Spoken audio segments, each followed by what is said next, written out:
All right, Judges chapter 14. We're in the midst of the account about Samson and his life and all the various, adventures that he had in his life.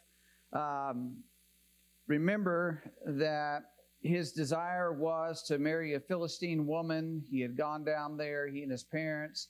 They went for the wedding feast, and at that wedding feast, he told the riddle and the men who were there could not solve it, but they went to his wife and applied pressure to her, and she applied pressure to Samson. Samson then told the answer about that. She went back to the men, they went to Samson, and so he was obligated to give them 30 changes of clothing. We want to finish this out shortly because it's going to roll right into chapter 15 and what unfolds in there. It's just sort of a series or a chain of events that unfold here. So let's read Judges 14, verses 19 and 20. Judges 14, 19, and 20. Who's got that? Ron? And the Spirit of the Lord came upon him mightily, and he went down and killed 30 of their men, took their apparel, and gave the changes of clothing to those who had explained the riddle. So his anger was aroused, and he went back up to his father's house. And Samson's wife was given to his companion, who had been his best man. Okay. So his response to this bet and how things unfolded was to go and kill 30 men. But it makes mention of the fact, verse 19, the Spirit of the Lord came upon him mightily. So the Lord was with him in bringing this against the people, at least against these 30 men. But that's the kind of activity, I guess you would say, unfolded with Samson and his dealings with the Philistine, that God's working with Samson, with his personality, with the circumstances to bring about his will. But that very last part there, verse 20, his wife being given to another man. In fact, it said to who? His best man, right? So you think about that, what an issue that is. We're going to read how that unfolds in chapter 15. So let's read here verses 1. Let's go down through 6. Chapter 15, 1 through 6. Who's got that? Charles?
One more verse.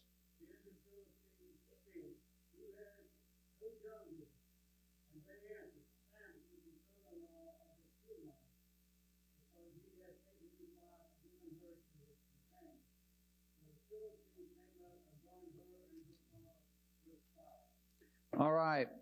So you have this destruction of crops unfolding here, and this is Samson's revenge upon the Philistines that's unfolding. He goes back to his wife. What does he take with him? Verse 1. That just, we read it, at least to me, it strikes me, well, that's kind of odd. Takes a goat. Why do you suppose he might take a goat? Do what? Maybe buy, but maybe as like a gift, saying, hey, let's have a could be let's have a meal, let's enjoy this, let's wrap up this marriage where it was interrupted before. Anything else? One of the references I saw, it said in that day it would have been kind of like a man taking a bouquet of flowers. I don't understand that, but maybe it is. Like, here's a goat. You know, today I guess people have baby goats and things like that. Zach.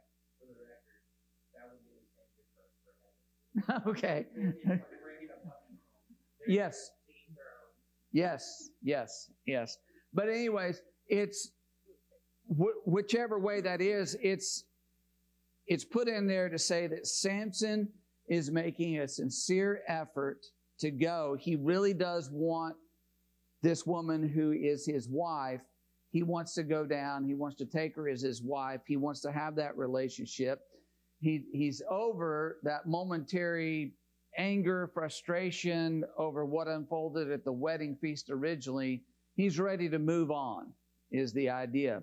But he gets down there, of course, and how does the father-in-law talk about this? And question number 3 on the sheet was, how did Samson react when his wife was given to another man? So what's the rationale that the father-in-law gives here?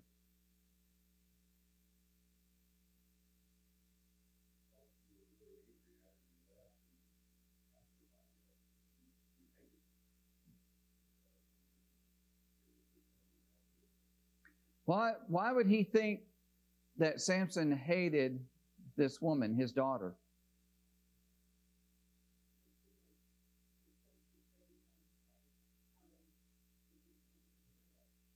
Right. It's very possible that she manipulated her father in the character that she exhibited prior to beginning of chapter 15. And she kind of turned her father against Samson. Not that he was already a big man, you know, speculate, but knowing how she behaved herself in chapter 14, probably some messages in the father's ears. He was like Samson, so he can get back to Samson again, or get back against him. Good. Well, yeah, we definitely know she's a manipulative woman to go and do that to her husband. Of course, she was threatened in there in chapter 14, but still, remember Samson's protest back there, another one of those funny sayings, if you had not plowed with my heifer, you would not have solved, this riddle. So he saw that they pressured her and used her to get to him, but nevertheless, the father-in-law is like, look, I thought you hated her. And there's a perspective we can understand that. We can understand why he would think Samson's done with her. He doesn't want anything to do with her anymore. I'm going to give her to another man. But she really did belong to Samson. And that's Samson's view. And I think the biblical view is she really belonged to Samson, not to this other guy. And so there's a problem here.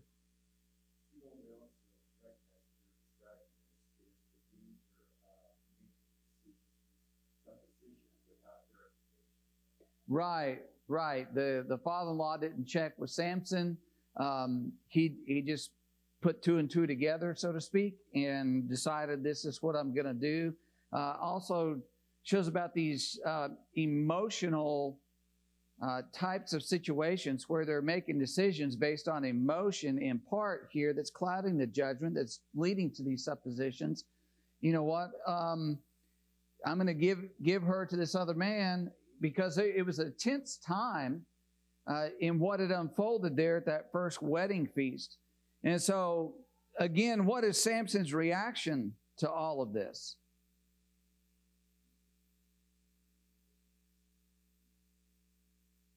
Is he like, well, I can see how you would think that way? His reaction is rather stern, rather swift, angry about what has unfolded here. And so he decides, well, I'm going to go and I'm going to catch these foxes, or some translations may have there, you may have a footnote, it's jackals.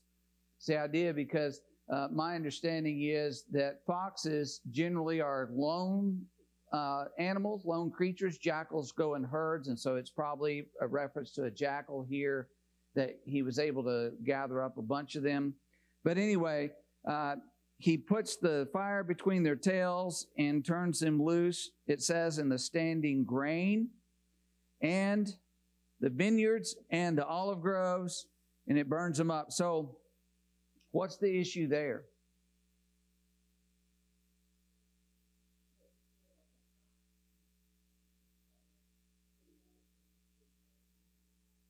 In what way is that devastating?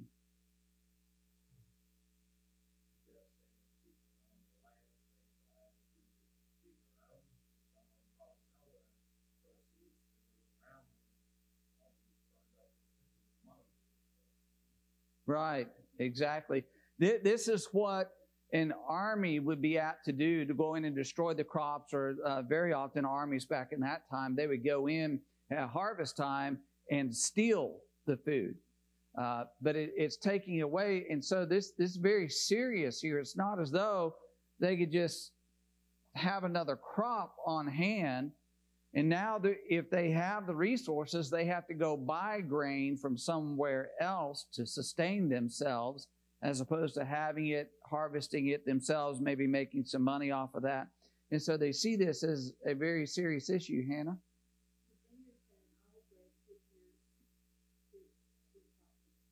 Yes.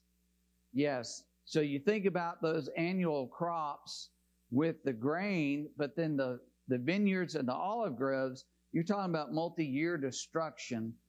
They have put a lot into those things. And so it's a very serious, a very real problem here. This is nothing minor for the people. And any other thoughts before we press on? Verse 6, what do? Elaine.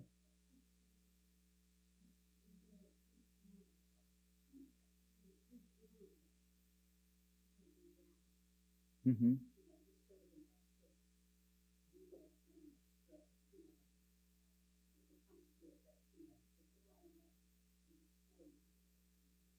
Yes. Yes.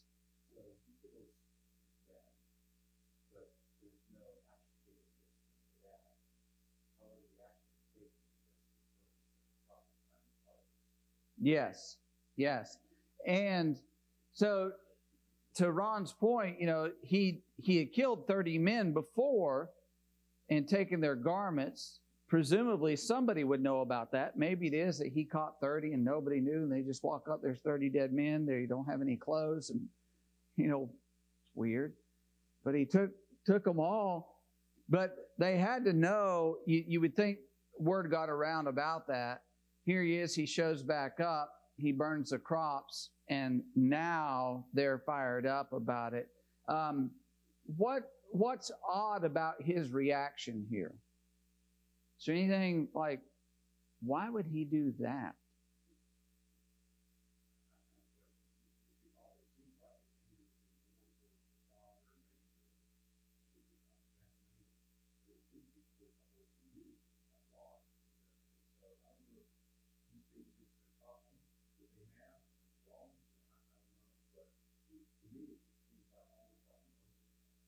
When it doesn't spell out, it spells out there in verse 2 rather, that therefore I gave her to your companion. So he knows the man, and he knows that was his best man, and he knows that the rest of the community knows what had happened and has accepted it. And I think that's what it's getting at, Mike, with because it's odd. Why wouldn't he just strike the father-in-law down and go and strike the companion and take his wife? I mean, but I think he sees this is a community, cultural thing that everybody's going to be punished because of this. I think Carrie, Ron, and Tom. Carrie.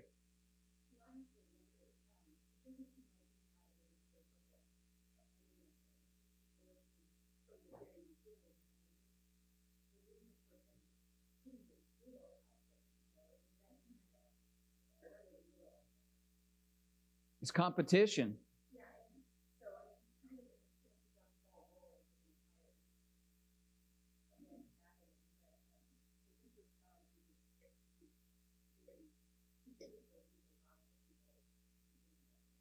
Well, he's going down there to take one of their daughters as his wife.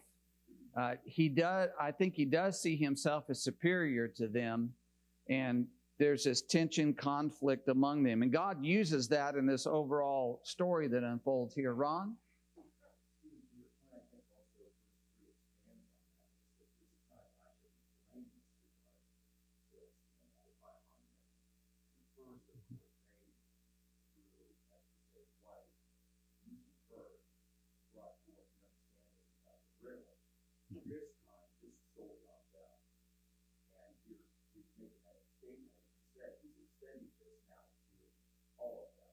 Yes, yes. I'll be blameless because they have clearly done something wrong here. Before, it was this back and forth, and I put a challenge out and this and that and the other. But here, I'm totally innocent. They've crossed a line, I think. Tom?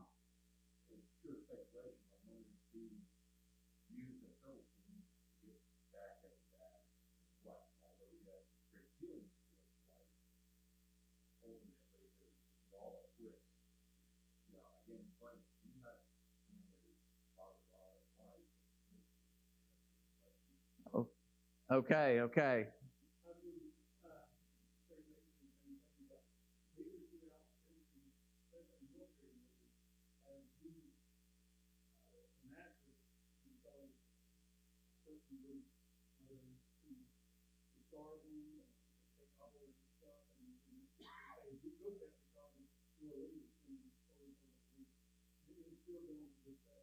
Right, right. Yeah, turn the people against the leader.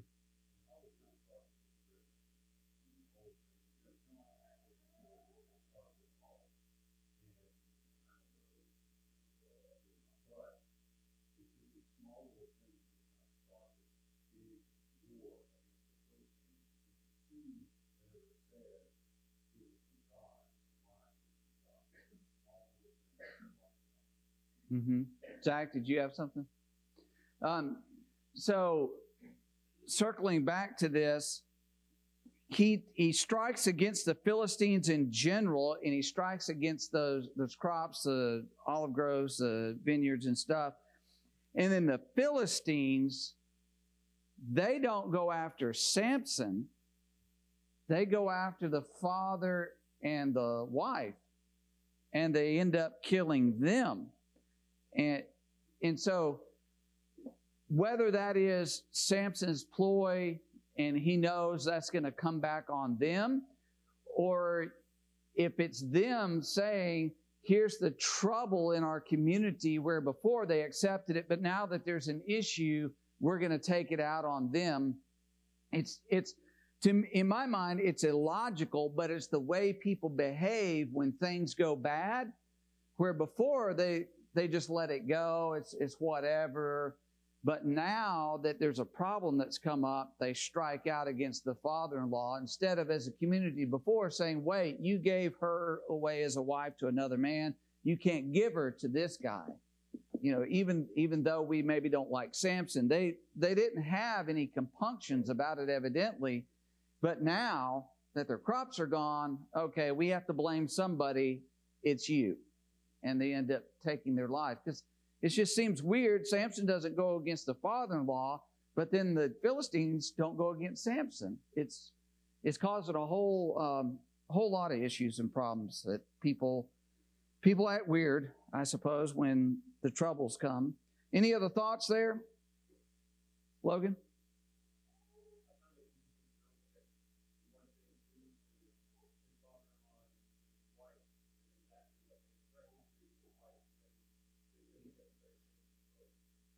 Yes.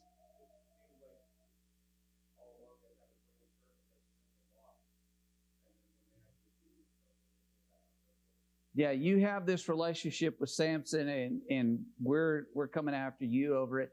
And then also the fact that he burned the fields and they burned them. They're using fire in this, both sides of it, if you will. All right, so let's pick up here in verse 7. And let's read down through 17, please. 7 through 17, Judges 15, 7, 17. Who's got that? Elijah?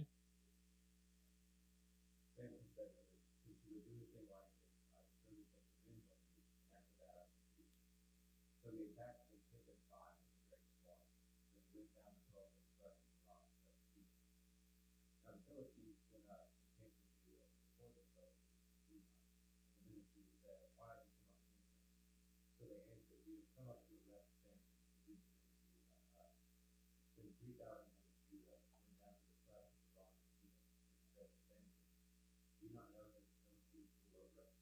What is this you have done to us? And he said to them, as they did to me, so I have done to them. But they said to him, we have come down to arrest us, and we may deliver them into the hand of the Philistines.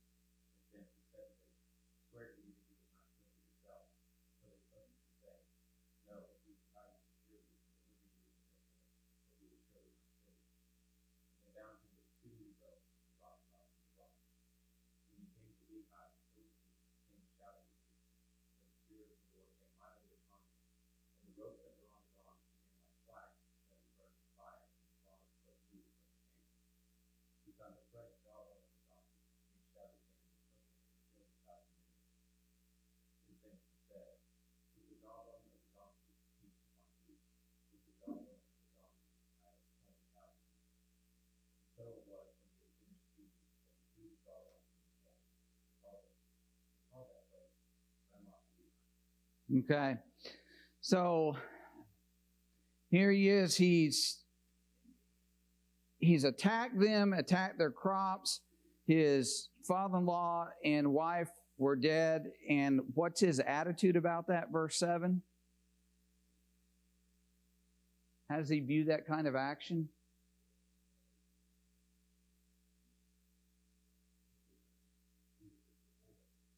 Yeah. Samson, as colorful as he is, he does have some standard in here, and he sees, I attacked you, and then you go and kill her and her father-in-law for that. He's just like, why would that happen?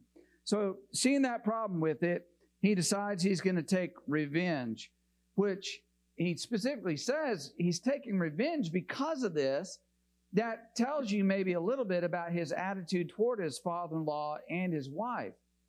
That he saw there was an injustice here, and I'm going to bring retribution against them for this. Well, when he does that and he goes and he attacks him, and it just says there's a great slaughter. We're not giving really a lot of specifics about that.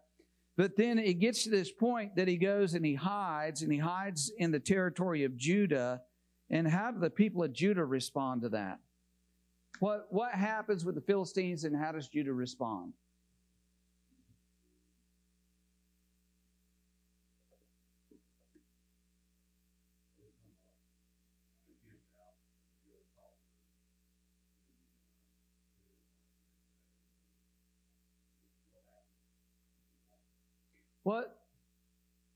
What does this tell you about the Philistines relative to the people of Judah? Well, one is they recognize here that they do have a war with them. They're in submission to them. And previously, it's like you just have this relationship back and forth, but it's not one of servitude. But here, clearly it is. And isn't Samson their judge? Yes. Yes. Now, Samson's from the tribe of Dan, but he's there to throw off, as it said at the beginning, the angel said he's going to begin to deliver you from the Philistines. Go ahead, Ron. Yes, and so here they are giving place to their request rather than standing up to Samson and stand in the gap and give them adversity and join them in this. But as we see, all of this is being done by one man alone. Okay. How many of the tribe of Judah go to Samson? Okay, what does that tell you? Anything? Okay, yeah, they respect him, and what else? Anything? That the Philistines have a superior force. Because if you had 3,000 of the tribe of Judah against, let's say, 500 Philistines, there's probably a different dynamic here. But the Philistines are asserting authority over them. the tribe of Judah is going along with this, and they're like, okay, we don't want any trouble. We're going to go and get him and bring him over to you. But they do take the 3,000 to do it. They're not messing around with this, Mike.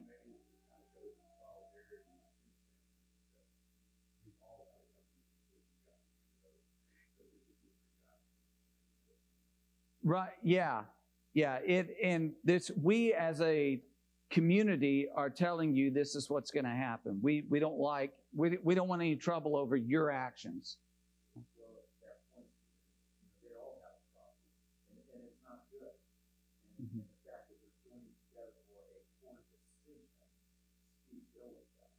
Yes.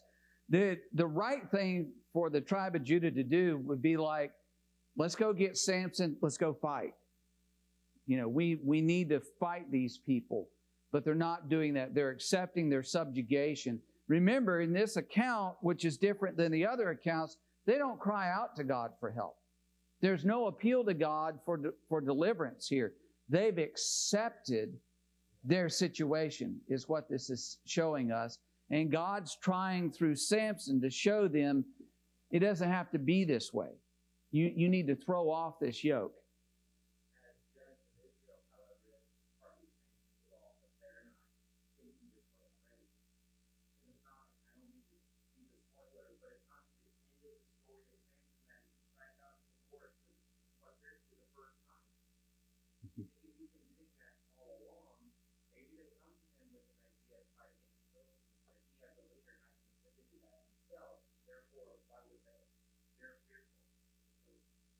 They most certainly are fearful, and he's not the ideal judge. One of the reasons he's the last judge highlighted is because he's at the bottom of the barrel of the judges in his own personal life and the way that he conducts himself and everything. He cries out to the Lord for water here in just a minute, but there is this very dramatic picture, if you will, of his own people going down to him to arrest him and detain him and to turn him over to supposedly the enemy, the ones who are their oppressors. You don't see that in the rest of the book of Judges. You don't see, while the tribes may be going at each other, they're not taking their own people and turning them over to the oppressors. And this is helping us to see, wow, things are really broken down among the Israelites here. Ron.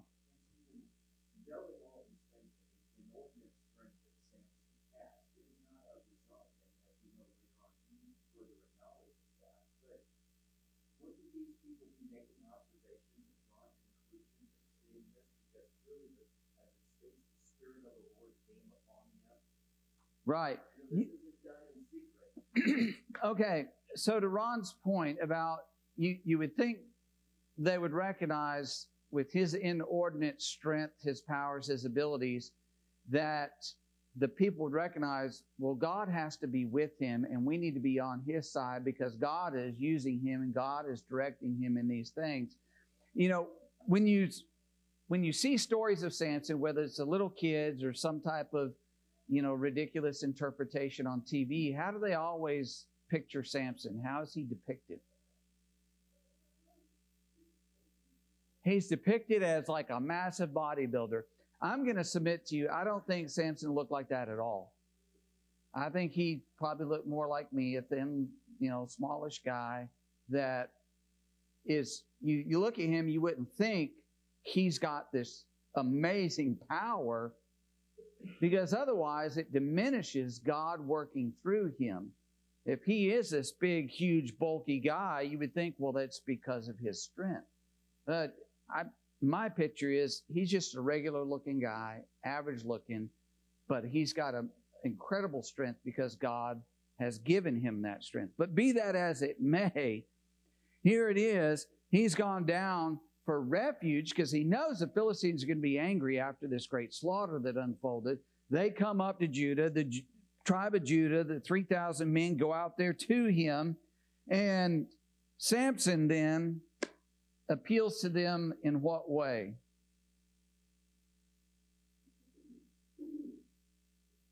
They say, we've come to arrest you. And what's his response? Verse 12. Okay. Now, could Samson, with the inordinate strength that he had, would 3,000 men really be an issue? So he's not really, I don't think he's really saying, well, I don't want to fight you.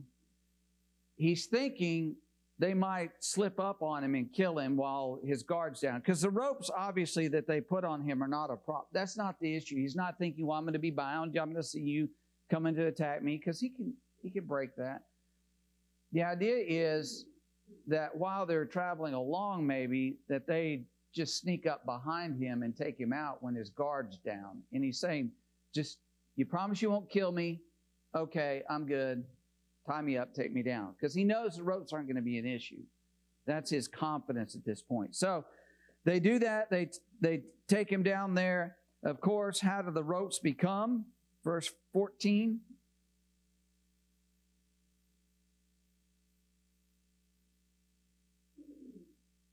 Like flax in fire, which is what? How would we think of that?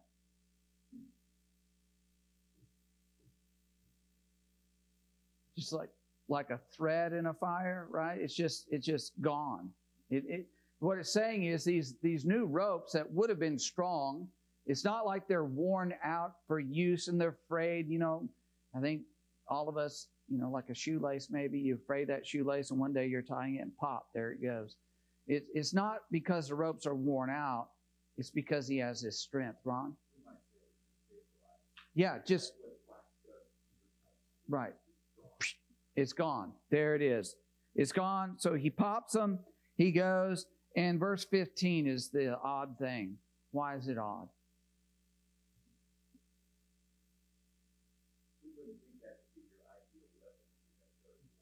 Okay. Not an ideal weapon. Certainly not.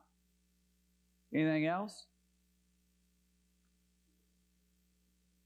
Exactly. He's a Nazirite. He's not supposed to touch any dead thing. But that's the thing he goes to and he grabs a hold of and he starts slaying these men. Any dead thing. Yeah, which included like the lion before that he had killed, and then he went back and he got the honey. He wasn't supposed to have any contact with any of that. And so this is another one of those occasions where you see him not respecting that Nazirite vow, but he accomplishes what he intends to accomplish. He kills 1,000 men. He's very excited about that. Verse 16. He makes that declaration, heaps upon heaps. And this gets to question number 4 that we had mentioned a while ago. This is the thing that solidified really him as a judge in going down and doing this. In verses 18 to 20, let's read that. 18 to 20. Who's got that? Mike?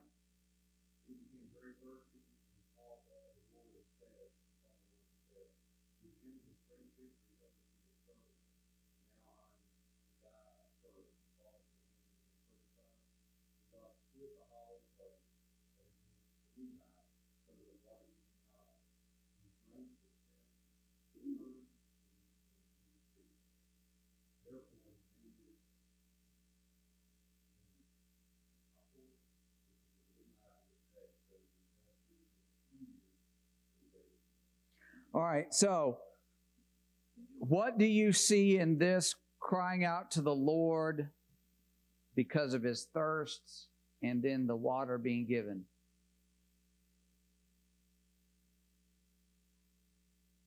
This seems to be pointing to the fact he has a relationship with God. He believes in God. He knows God has the power to give him that water. Of course, the children of Israel received water in the desert on more than one occasion, and here he's appealing to God to provide that refreshment to him because, he just killed 1,000 guys. He's worn down. Mike, do you have something? Exactly. And so you got all these crazy things happening with him. His wagering, his killing the men, him coming down, burning crops, all of that. But you see this threaded in there. While you have all that insanity, you do have a man here who knows about Jehovah, who appeals to Jehovah, who's looking to him In spite of all these other things, there is something there in him that's showing he has some faith. Now, in verse 20, anything odd about verse 20?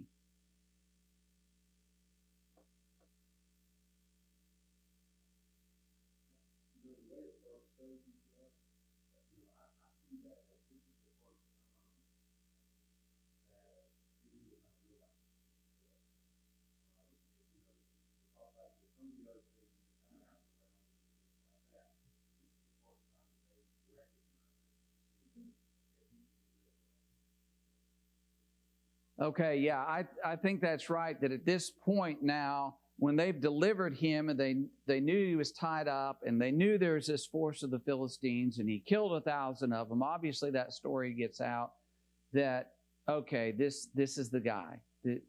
He's on our side. But it says in the days of the Philistines, he didn't deliver them. The Philistines are still dominant. They're still oppressing the Israelites. Mike, do you have something else?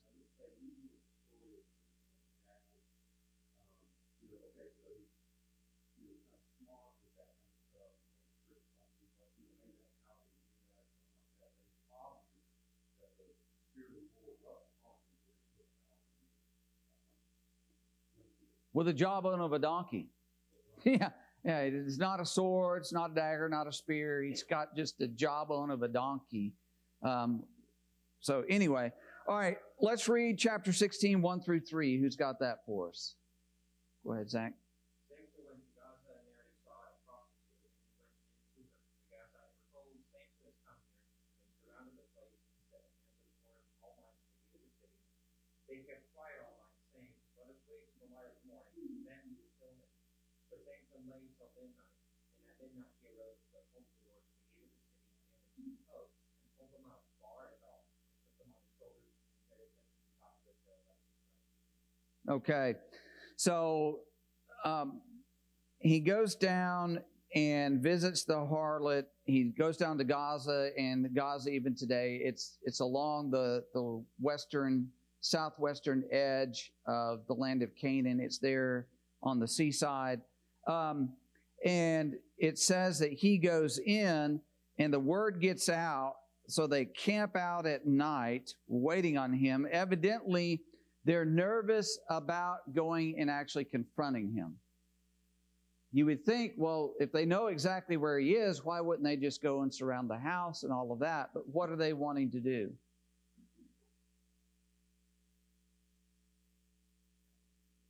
Yes, kill him, but they're wanting to do it in an ambush.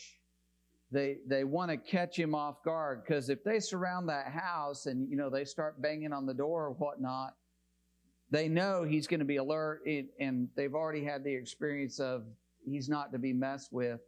So they're going to try to ambush him when he's coming out of the city.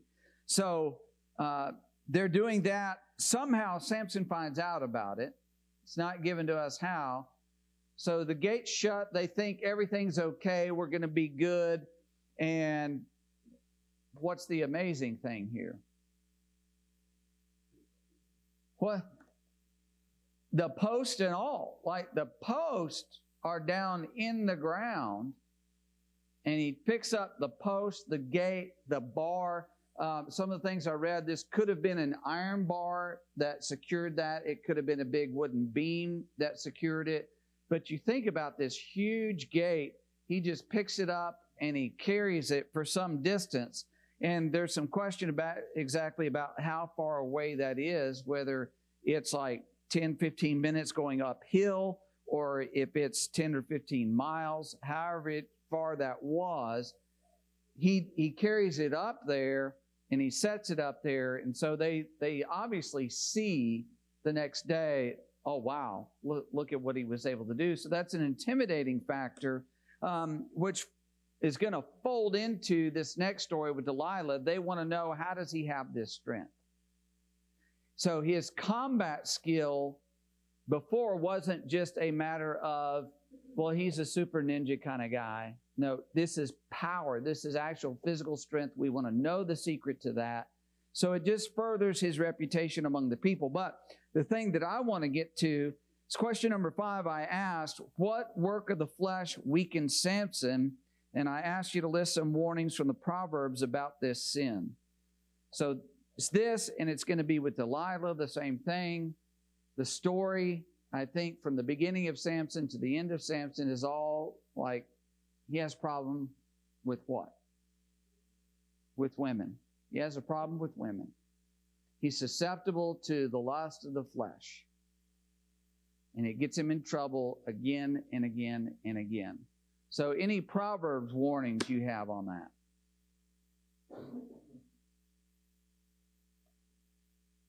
How about Proverbs 5?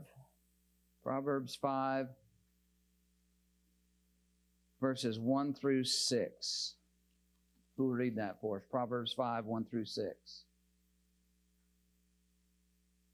Go ahead, Tanner.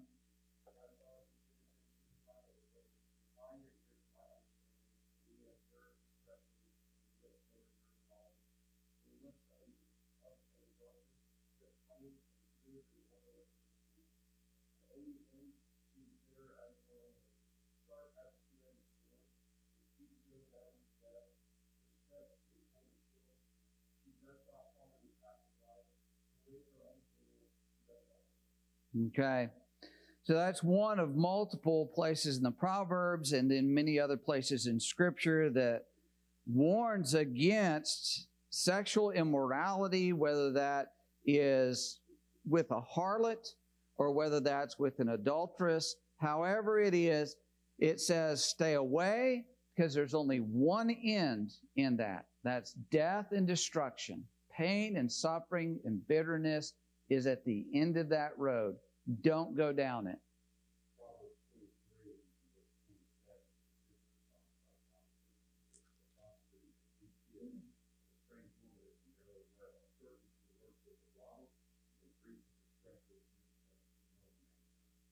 Yes. Yes, exactly right. Very specific mention of that and the dangers of that. All right. Let's look at verses 4 and 5. We'll just start right there, verses 4 and 5. So back in Judges 16, verses 4 and 5. Who's got that for us? Go ahead, Philip.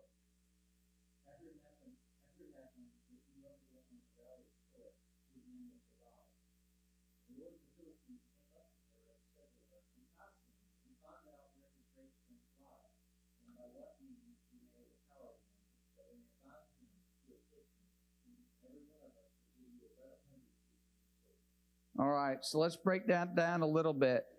It tells us that this woman is in the valley of Sorek. That's back up closer to where his home territory is.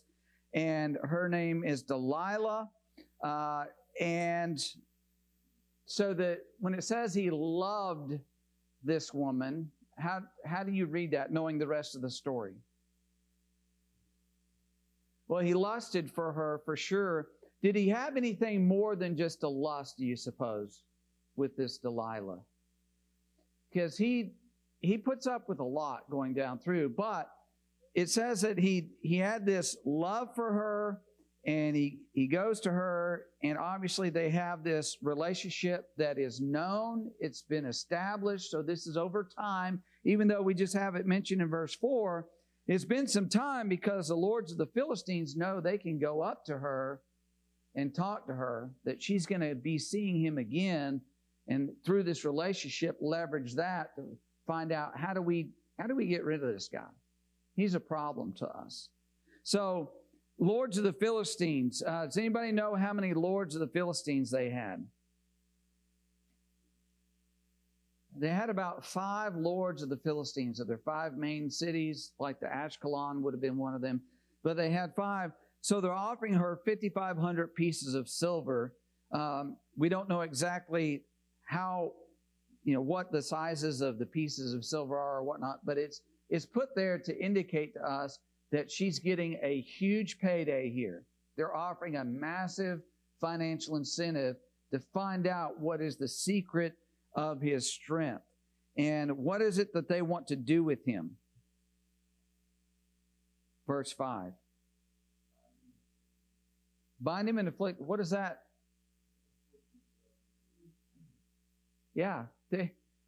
They want to make him suffer. It's not we want to go up, we want to find out how to bind him and kill him. We want to afflict him. They want to torture him over time. Why was it a secret about his strength? Is there a flaw? I don't mean to pick on him again, but you see the characters of Samson throughout. Does you think at some point he would have declared and there would be no mystery?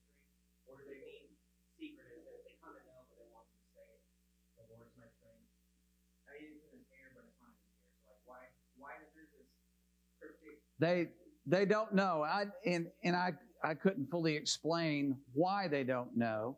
And it very well could be that Samson doesn't give credit. He doesn't go around giving credit to God for the strength that he has. And it's more about himself. We could see that maybe in his character right now. Later, we'll see maybe a little bit of a change. But Mike?